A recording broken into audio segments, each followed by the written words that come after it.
India की leading electric two wheeler manufacturing company Ola electrics का IPO आ रहा है। आज के वीडियो में हम इलेक्ट्रिक टू व्हीलर इंडस्ट्री के ट्रेंड और ओला इलेक्ट्रिक की स्ट्रेंथ, वीकनेस और लास्ट में आईपीओ के बारे में बात करेंगे। तो चलिए एक्सप्लोर करते हैं कि क्या ये आईपीओ आपके लिए है या नहीं। सबसे पहले इस इंडस्ट्री में क्या चल रहा है इस पर बात कर लेते हैं। इंडिया में सबसे ज़्यादा टू व्हीलर और उसके बाद पैसेंजर कार की सेल्स होती है। टू व्हीलर प्रोडक्शन और सेल्स में चाइना के बाद इंडिया दूसरे नंबर पर है।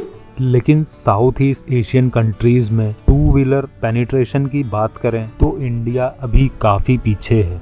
1000 लोगों में सिर्फ 160 टू व्हीलर्स हैं। इससे पता चलता है कि इंडियन टू व्हीलर इंडस्ट्री में ग्रोथ साइज काफ़ी बड़ा है। एक अनुमान के मुताबिक साल 2028 तक इंडिया में इलेक्ट्रिक टू व्हीलर का मार्केट में 50% शेयर होगा। साउथ और वेस्ट इंडिया में ईवी पेनिट्रेशन सबसे ज़्यादा है, जबकि ईस्ट और नॉर्थ इंडिया में कम है। साल 2022 में ईवी की पेनिट्रेशन सिर्फ 1% थी, जबकि साल 2028 तक ईवी पेनिट्रेशन 50% होने का अनुमान है, जो कि स्मार्टफोन और लैपटॉप से भी काफ़ी तेज होगा।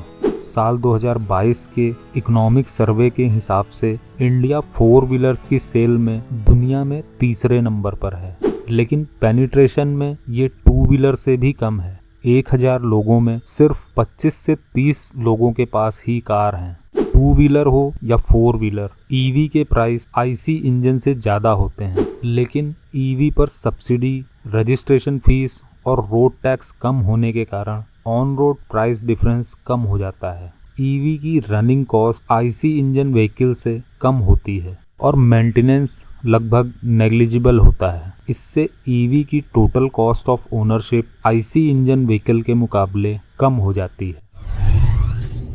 किसी भी ईवी में बैटरी पैक की कीमत सबसे ज़्यादा होती है, टोटल कॉस्ट का लगभग 40% तक, और बैटरी पैक मेनली सेल और बीएमएस के बनते हैं। सिर्फ सेल की कॉस्ट लगभग 80 से 85% होती है। ईवी में सबसे बड़ी प्रॉब्लम कम ड्राइविंग रेंज होती थी, लेकिन अब बैटरीज में टेक्नोलॉजी अपग्रेड हो चुकी है, जिससे ये समस्या कम हो गई है और फ्यूचर में और भी बेहतर टेक्नोलॉजी आने के काफ़ी चांसेस हैं। अब इंडस्ट्री के ग्रोथ ड्राइवर्स और गवर्नमेंट सपोर्ट की बात कर लेते हैं।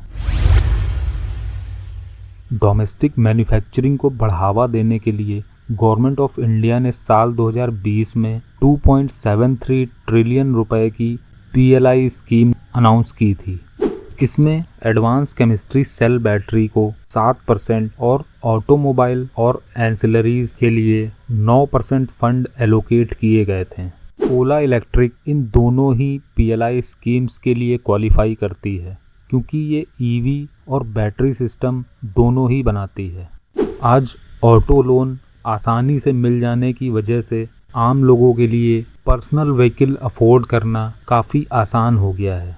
डोमेस्टिक मैन्युफैक्चरिंग को बढ़ावा देने के लिए व्हीकल इंपोर्ट पर कस्टम ड्यूटी 5% से 10% तक इंक्रीज कर दी गई है।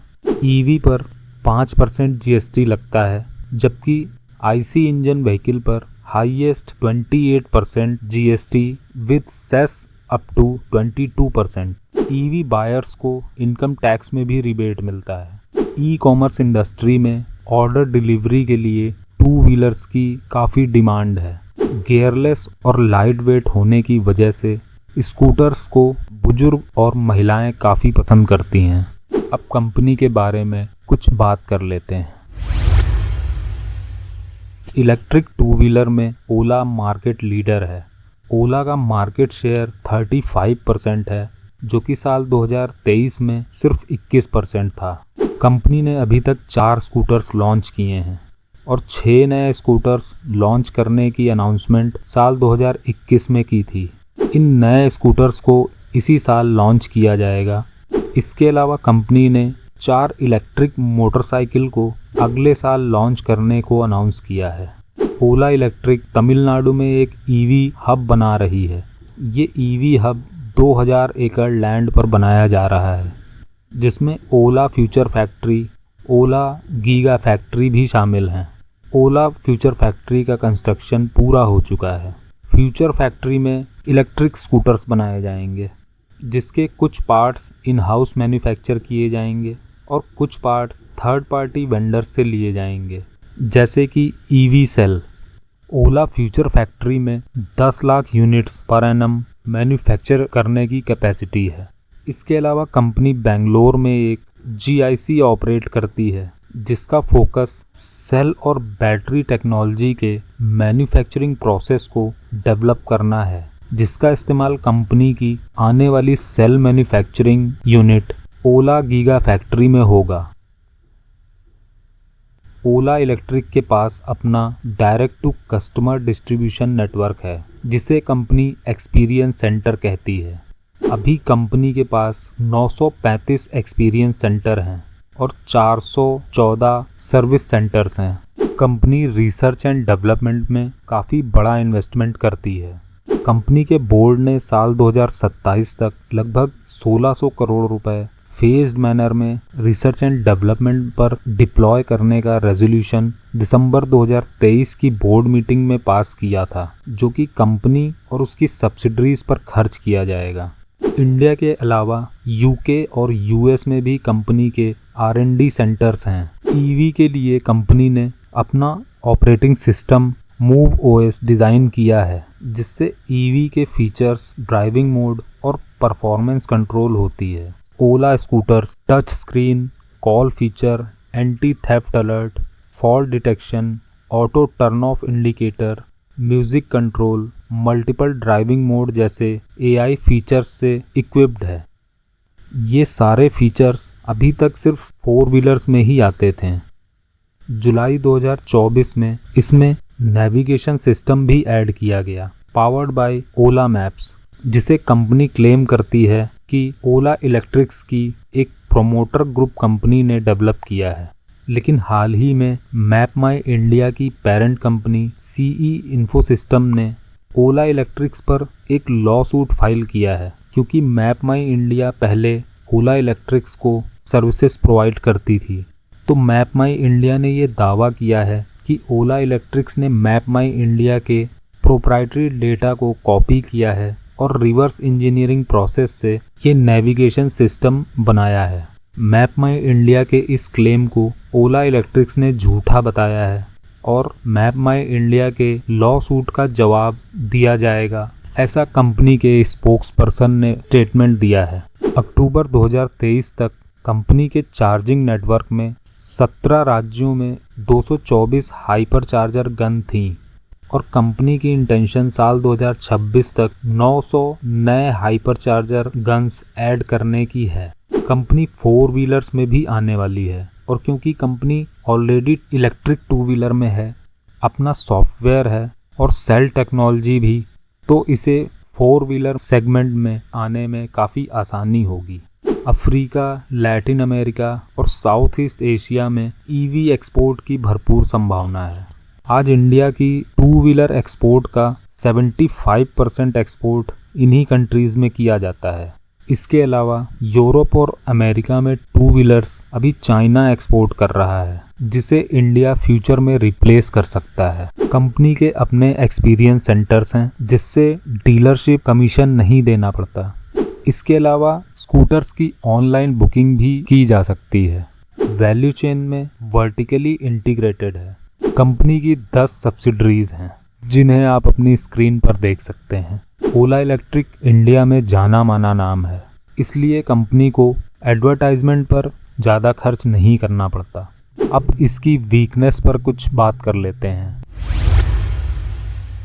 ऑटो कंपनीज को सेफ्टी फीचर्स ग्लोबल स्टैंडर्ड के अकॉर्डिंग हमेशा अपग्रेड करने पड़ते हैं, जिससे मैन्युफैक्चरिंग कॉस्ट बढ़ती है। साथ ही एनवायरमेंटल इश्यूज का भी खास ध्यान रखना होता है। दूसरा, पेट्रोल अगर GST में आएगा तो पेट्रोल के दाम कम हो जाएंगे, जो कि EV मार्केट के लिए नेगेटिव इम्पैक्ट करेगा। तीसरा, सब्सिडी को 40% से घटाकर 15% कर दिया गया है, जिससे पहले के मुकाबले EV की सेल्स में कमी आ गई है। EV की डिमांड आज भी शहरों में ज़्यादा है, और अभी चार्जिंग इंफ्रास्ट्रक्चर पर काफ़ी काम किया जाना बाकी है।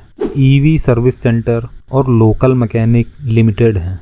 इलेक्ट्रिक टू व्हीलर में कंपटीशन बढ़ रहा है।